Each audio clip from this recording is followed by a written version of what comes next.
అన్నం పెట్టండి అమ్మ అక్క నాకు అన్నం పెట్టు నాకు ఆకలిస్తుంది వచ్చి ప్రజా సమస్యల మీద పోరాటం చేస్తాను నేను.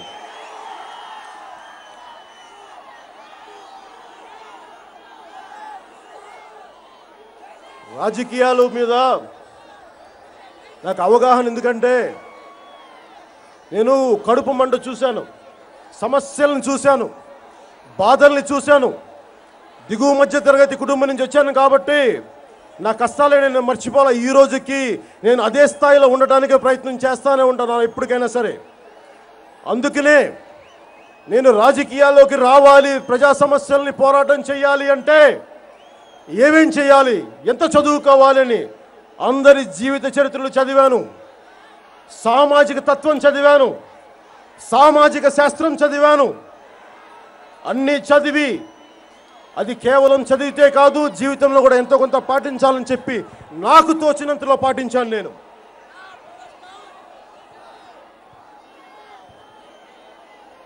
ఒక పోరాటం చేయాలంటే సరైన విధి విధానాలతో ఒక బలమైన సమగ్రమైన ఆలోచన విధానం కావాలి. మనకి ముఖ్యంగా మానవ వనరులు, నీళ్లు, వాతావరణం, ఖనిజాలు, హ్యూమన్ రిసోర్సెస్ వీటన్నిటినీ ఎంత జాగ్రత్తగా వాడుకొని ఎంత సద్వినియోగం పరుచుకొని ప్రజలందరూ ప్రతి ఒక్కరూ సుఖంగా ఉండాలంటే ఏం చేయాలని అలాంటి ఆలోచనలు వచ్చి నాకెవరూ లేరు. నాకు పొలిటికల్ గాడ్ ఫాదర్స్ లేరు. నాకెవరైనా ఉందంటే గాడ్ ఫాదర్స్ మన సమస్యలే, మన ప్రజా సమస్యలే నా గాడ్ ఫాదర్స్.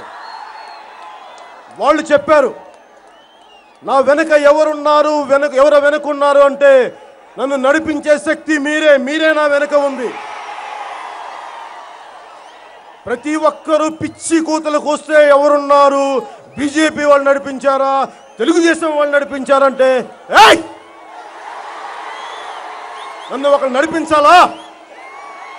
ఏం మా పౌరుషం లేదా, మాకు ఆత్మగౌరవం లేదా? ఏమనుకుంటున్నారు మీరు? మమ్మల్ని ఒకళ్ళు నడిపించాలా? కూసే వాళ్ళకి చెప్పండి మీరందరూ.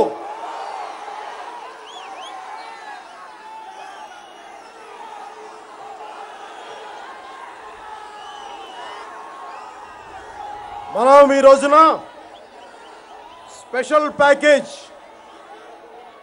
స్పెషల్ స్టేటస్ ఇలాంటి పదాలన్నీ కొత్త పదాలన్నీ మనకు వచ్చినాయి మన డిక్షనరీలోకి.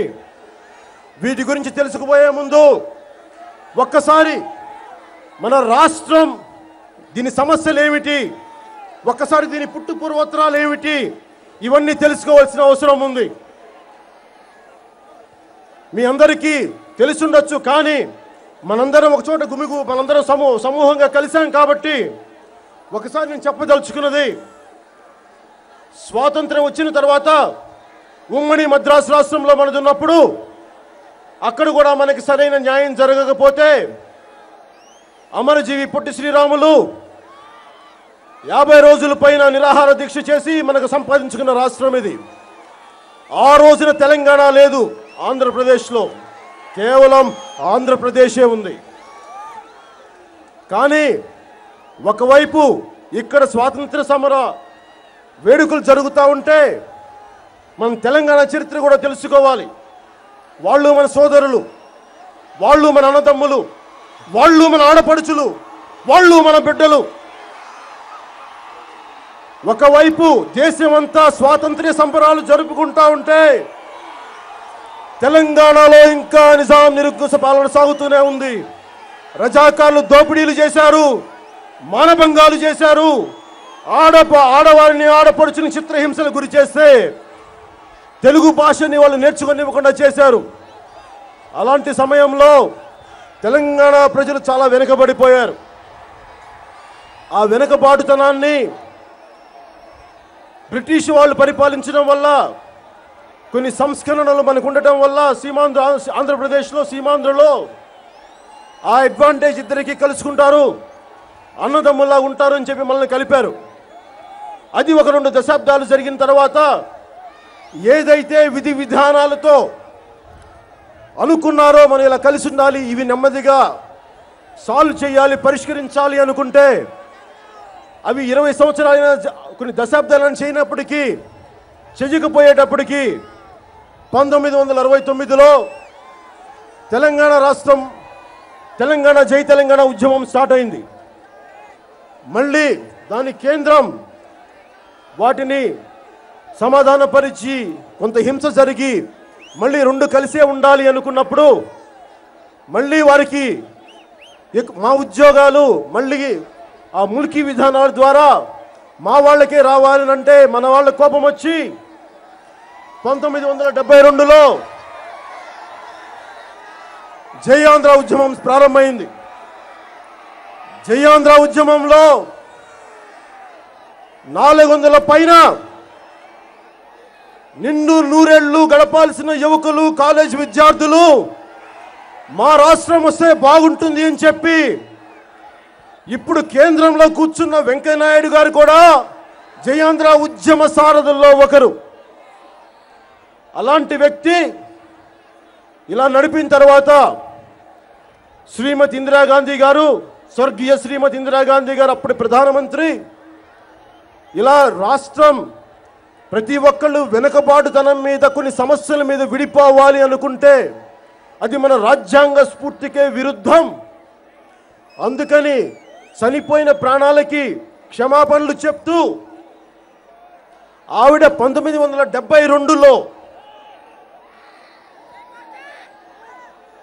పార్లమెంట్లో జరిగిన డిసెంబర్ 21వ తారీఖున మనం ఎందుకు కలిసి ఉండాలి, రాష్ట్రాలు ఇలా విడతీసుకుంటా వెళ్ళిపోతే వెనకబాటుతనం వల్ల దేనికైతే ఆవిడ అన్నారు ఒకే ఒక చాలా గొప్ప వాక్యం అందరూ తెలుసుకోవాల్సింది. మనం ఎక్కడైతే మనం ఎన్ని సంస్థానాలని రాజ సంస్థానాలని కొన్ని వందల రాజ సంస్థానాలని కలిపి భారతదేశం తయారు చేశాం.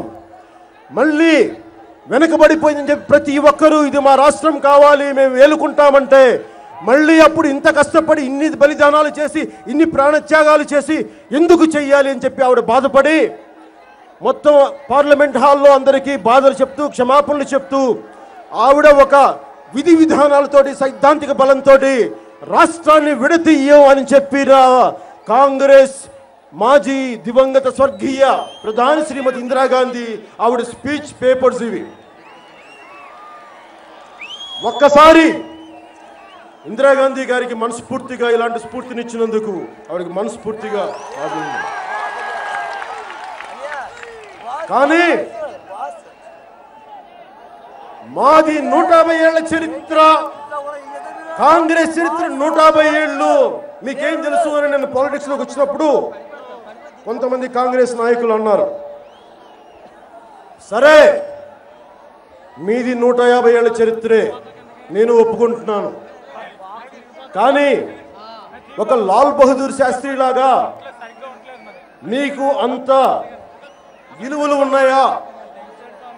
శ్రీమతి ఇందిరాగాంధీ లాగా ఒక సిద్ధాంతాన్ని పెట్టింది కాంగ్రెస్ పార్టీ. ఆ పార్టీ విధి విధానాలని మీరు ఎందుకు కాపాడుకోలేకపోయారు? మీరు 2004లో ఎందుకు అవకాశవాదపు రాజకీయాల కోసం పదవుల కోసం మీరు రాష్ట్రాన్ని విడగొట్టాలని చెప్పి మీరు నిర్ణయించుకొని మీరు అప్పటి తెలంగాణ నేతలతోటి మీకు గొంతులు కలిపారు.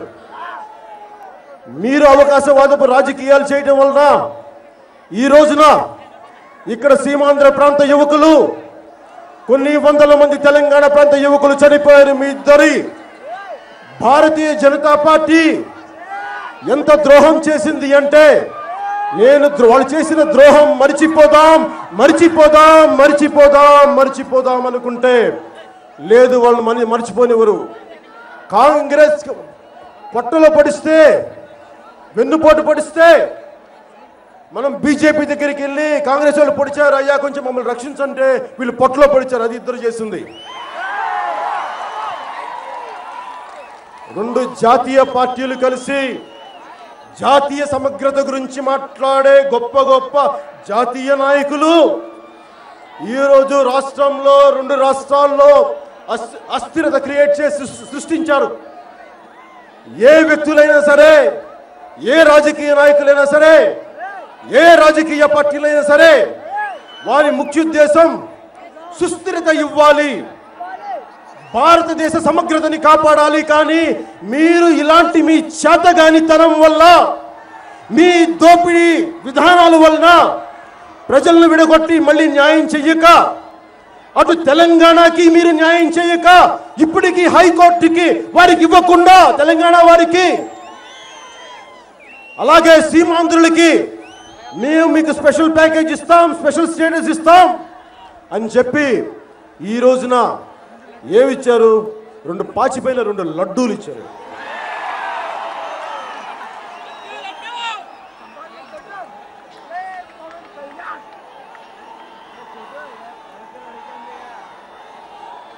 1972లో జయాంధ్ర ఉద్యమం తర్వాత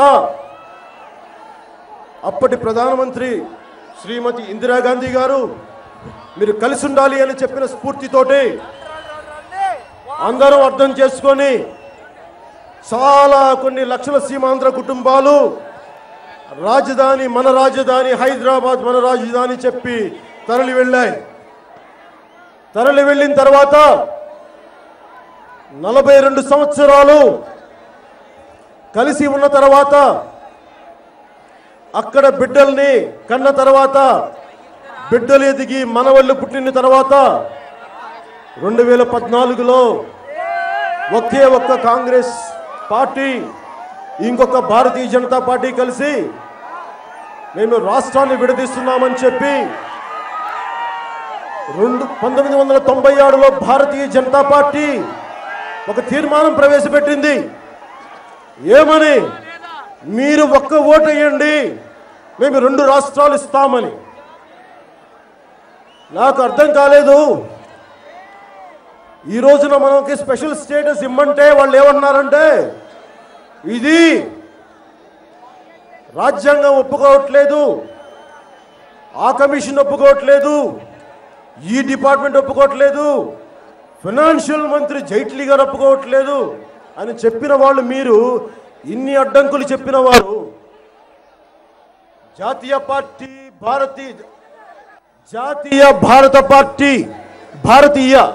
జనతా పార్టీ రాజకీయ నాయకులను అడుగుతున్నాం.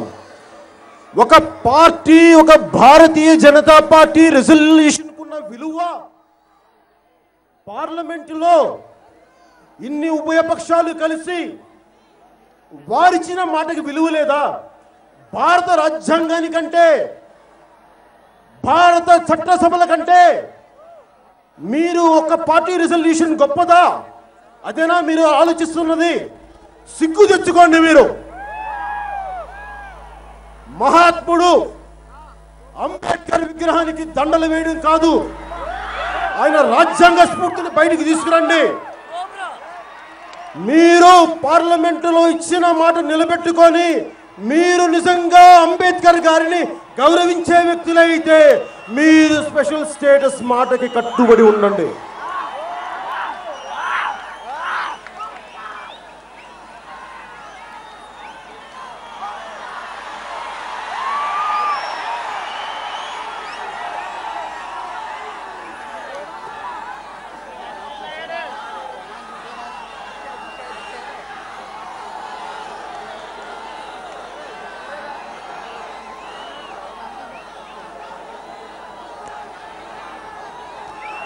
నేను ఈ రోజున మనం ఎందుకు జాగ్రత్తగా ఉండాలి? నేను ఇక్కడికి వచ్చింది మీ భావోద్వేగాలని రెచ్చగొట్టడానికి నేను రాలేదు. జరిగిన అన్యాయం గురించి మాట్లాడడానికి వచ్చాను. ఎందుకంటే భావోద్వేగాలు రెచ్చగొడితే మీ ఒంటికి చిన్న గీత గీసుకున్నా నా గుండె గాయపడుతుంది, నేను ఏడుస్తాను. నేను మిమ్మల్ని వచ్చింది రాస్తారోకోలు చేయండి, బంధువులకు పిలుపునివ్వడానికి రాలేదు. రాజకీయ పరంగా 25 మంది పార్లమెంట్ సభ్యులు ఉన్నారు, ఇంకా 10 లోపు రాజ్యసభ సభ్యులు ఉన్నారు, తెలుగుదేశం రాష్ట్ర ప్రభుత్వం ఉంది,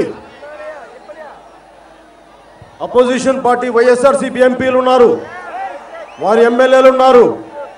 వాళ్ళందరూ ఫెయిల్ అయితే అప్పుడు మన రోడ్ల మీదకి వచ్చి మనం ఏం చేద్దాం? ప్రజల ఆస్తులకి నష్టం కలగకుండా, ప్రజా సంపదకి నష్టం కలగకుండా కేంద్రానికి నొప్పి తెలిసేలా ఎలా చేయాలి, ఒక సరైన విధి విధానాలతోటి, ఒక నిబద్ధతతోటి అన్ని ఆలోచించే మనం అలాంటివి చేస్తాం. రేపు సిపిఎం పార్టీ నాయకులు, వైఎస్ఆర్సీపీ పార్టీ నాయకులు బంద్కు పిలుపునిచ్చారు. నేను బంద్కు వ్యతిరేకం కాదు. కాకపోతే ఒకవేళ మీరందరూ పాల్గొంటారా లేదా అన్నది అది మీ ఇష్టానికి వదిలేస్తాను. ఎందుకంటే నేను దాన్ని నా ఇష్టం లేదు. దానికి కారణం కూడా చెప్తాను. మీరెందుకు కష్టపడాలి? మీరెందుకు కష్టపడాలి? పదవుల్లో కూర్చుంది ఎవరు? పార్లమెంటులో కూర్చుంది ఎవరు? అసెంబ్లీలో కూర్చుంది ఎవరు?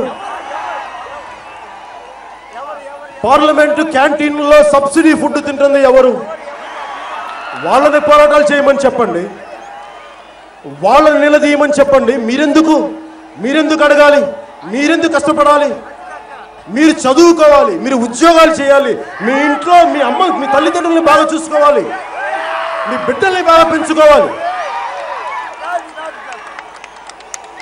అంటే వీళ్ళు చేయాల్సినవి చేసి కన్వీనియంట్గా మన మీదకి తోసి మీరు చేసుకోండి, మేము మళ్ళీ కూర్చుంటామంటారు. ఆ పప్పులే ఉడకో, మీరు పోరాటం చేయాల్సిందే. మీరు ఇలాంటి గారడీలు, సాము గారడీలు దయచేసి మా దగ్గర చూపించకండి. ఇలాంటి విద్యలు నాకు చాలా బాగా తెలుసు. కానీ అది రాజకీయ క్షేత్రంలో మీరు చేయాల్సిన పనులు. ఇప్పుడు చంద్రబాబు నాయుడు గారు గౌరవ ముఖ్యమంత్రి వారు తీసుకోవాల్సిన నిర్ణయం. తెలుగుదేశం ప్రభుత్వాన్ని నేను ఒకటి అడుగుతున్నాను, మీరు కేంద్రం ఇచ్చిన పాచిపోయిన లడ్డూలు తీసుకుంటారా, విసిరి వాళ్ళ ముఖాన్ని కొడతారా అన్నది నేను మీకు వదిలే